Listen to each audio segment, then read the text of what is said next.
ఇంకొక ఏడుపు. చంద్రబాబు నాయుడు గారంట జగన్మోహన్ రెడ్డిని చంపించేయాలని చూస్తున్నాడంట. అది ఈ పనుడే చెప్తున్నాడు. ఒకసారి వినిపిస్తాను చూడండి. మీరు ఈ మధ్య చూసే ఉంటారు, చంద్రబాబు నాయుడు గారికి నా మీద కోపం బాగా ఎక్కువ వస్తా ఉంది. గమనించే ఉంటారు, ఆయన మాటల్లో ఆయన మాట్లాడుతూ ఉన్నప్పుడు ఆయనకు హై బీపీ వస్తూ ఉంటాడు. గమనించే ఉంటారు, ఏవేవో తిరుగుతూ ఉంటాడు, శాపనార్థాలు పెడతా ఉంటాడు, నాకేదో అయిపోవాలని కూడా అంటూ ఉంటాడు, కోరుకుంటూ ఉంటాడు. ఎవరు కోరుకోరన్నా. నీకేదో అయిపోవాలనో లేదంటే నువ్వు చచ్చిపోవాలనో నేను చంపేయాలనో ఎవరో కోరుకోరు. అలాంటి క్రూరమైన ఆలోచనలు నీ ఒక్కడికే ఉంటాయి. చంద్రబాబు నాయుడు గారికి కోపం అవుతుంది, ఏవేవో మాట్లాడుతున్నావు కదా. నిన్ను మించిన కోపిస్తోడు ఈ భూప్రపంచంలో ఇంకొకడు ఉండడం.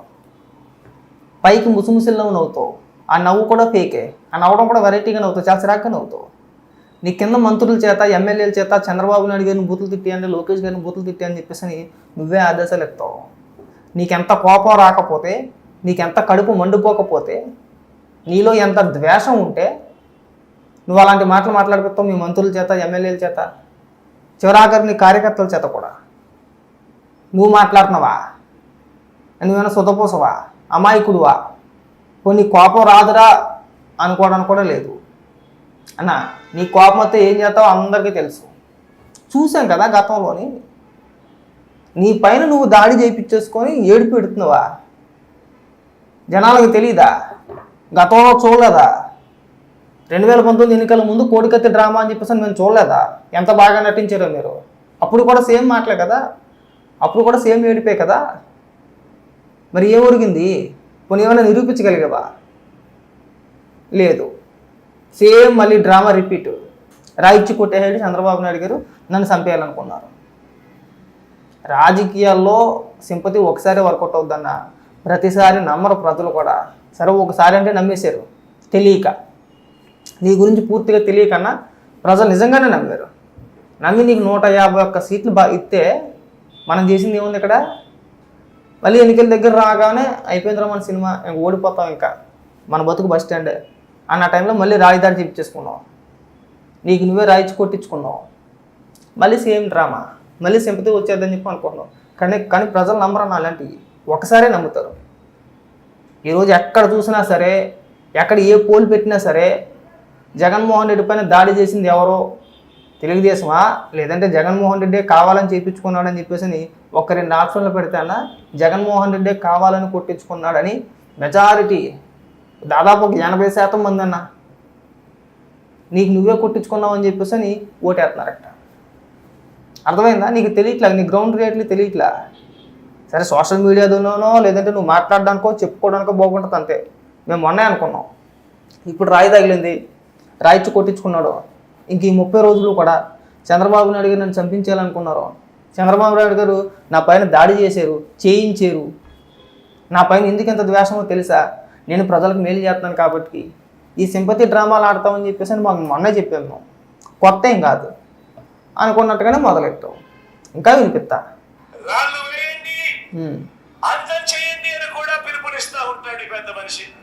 నువ్వైతే డైరెక్ట్గా వేస్తావు కదన్నా. నువ్వైతే స్టడీస్ చెప్పి లేకుండా ఎవరిని ఇష్టం వచ్చిన వాళ్ళని ఏం చేయడమే కదా. మేము చూసాం కదా. నా అధికారంలో ఉన్నావో, ముఖ్యమంత్రి హోదాలో ఉన్నావో, నువ్వేం మాట్లాడుతున్నావు నీకే అర్థం కాకపోతే ఎలా? ఏం తేలింది? గతంలో కూడా అలాగే మాట్లాడక తేల్చేవో చంద్రబాబు నాయుడు గారు పాత్ర ఉందని చెప్పి నేర్చాం మనం. తేలిందా? లేదు. ఇప్పుడు కూడా అంతే సేమ్. ఎందుకు అంతగా నా మీద కోపడుతున్నాడు అని అంటే మీకు తెలుసా? తెలుసా అక్క? తెలుసా చెల్లెమ్మా? ఎందుకు అంతగా చంద్రబాబు నాయుడికి నా మీద కోపము?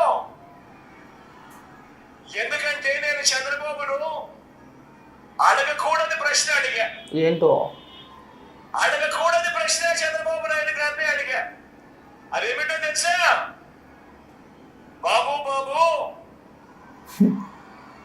బాబు బాబు చెరువులో కొంగ మాదిరిగా చేపలను తినేందుకు ఎదురు చూస్తూ ఇంకో పక్క జపం చేస్తా ఉన్నట్టుగా నటిస్తావెందుకయ్యా కొంత జపాలు చేస్తూ అని అడిగా. బా, నటన గురించి నువ్వే చెప్పాలా? స్టోరీ బాగానే చెప్పావు, ఆడెవడో రాసినవి కూడా బాగానే రాశాడు. నువ్వు కూడా కిందకే పైకి చూసుకుంటూ బాగానే చెప్పేస్తావు కన్నా. మోసాల గురించి, జపాల గురించి, పొంగల గురించి నువ్వు చెప్పమాకన్నా. నీ అద్భుతమైన నటన మేము చూసాము.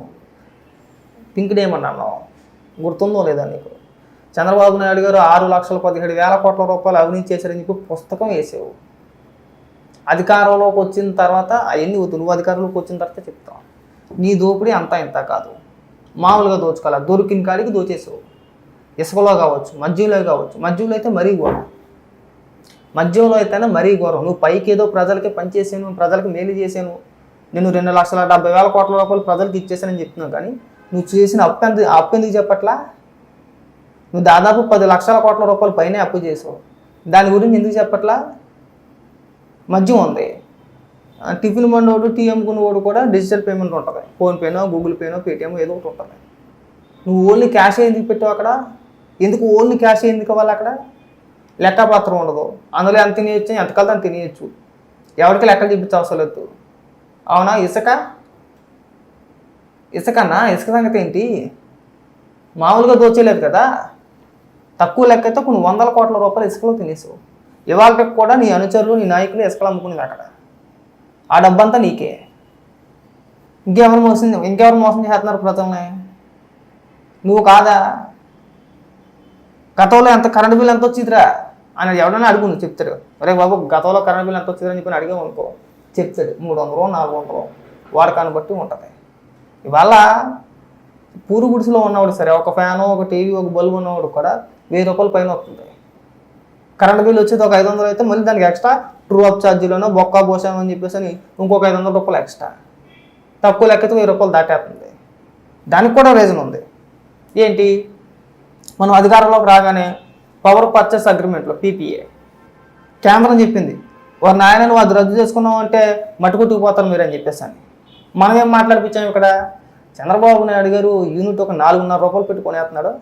అది కూడా 20 రూపాయలు, 20 ఏళ్ళకి 25 ఏళ్ళకి అగ్రిమెంట్లు చేసాడు. ఇది అన్యాయం, అక్రమం అని చెప్పేసి అని సజ్జల రామకృష్ణారెడ్డి చేత ప్రెస్ మీట్ పెట్టించాం. ప్రెస్ మీట్ పెట్టి మాట్లాడిపించాం.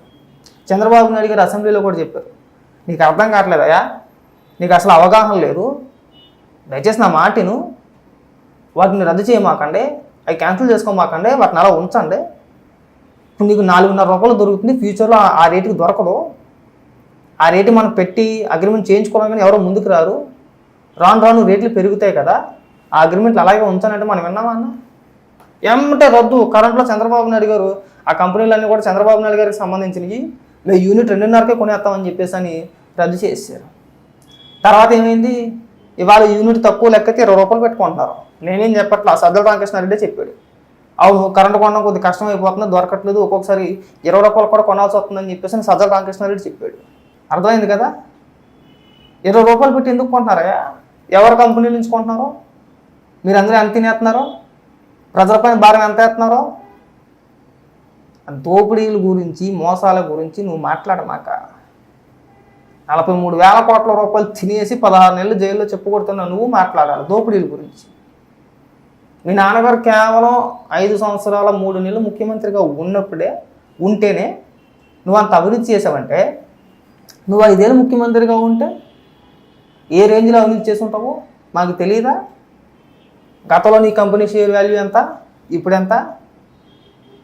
నీ సొంత కంపెనీలకి ప్రభుత్వ భూములు అక్రమంగా అప్పచెప్పుకోవాలి ఇవాళ కూడా. అలాంటి కోకోలలో చంద్రబాబు నాయుడు గారు 14 ఏళ్ళు ముఖ్యమంత్రిగా చేశారయ్యా. ఇది అవినీతి చేసినట్టు ఒక కేసు చూపించు. నేను కాదు మొన్న నెట్టాను, ఏది స్కిల్ డెవలప్మెంట్ అదో ఇదని చెప్పేసి అని. అందులో నువ్వు తేల్చింది లేదు, సచ్చింది లేదు. 14 ఏళ్ళు చేశాడు ఆయన.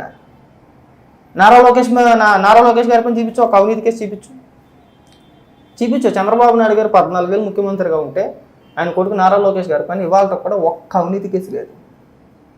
నీకు వాళ్ళకి పోలిక. ఇక మన సామెతలు చెప్పుకుంటే బతికేస్తామా? నీకు సిగ్గు అనిపించట్లేదు మన బతుకులకి? ఈ జన్మకి సిగ్గు సరాలు రావు ఇంక మనకి. ఇంక పురాణాలు చెప్తున్నాడు, సొల్లు పురాణాలు. ఇంకా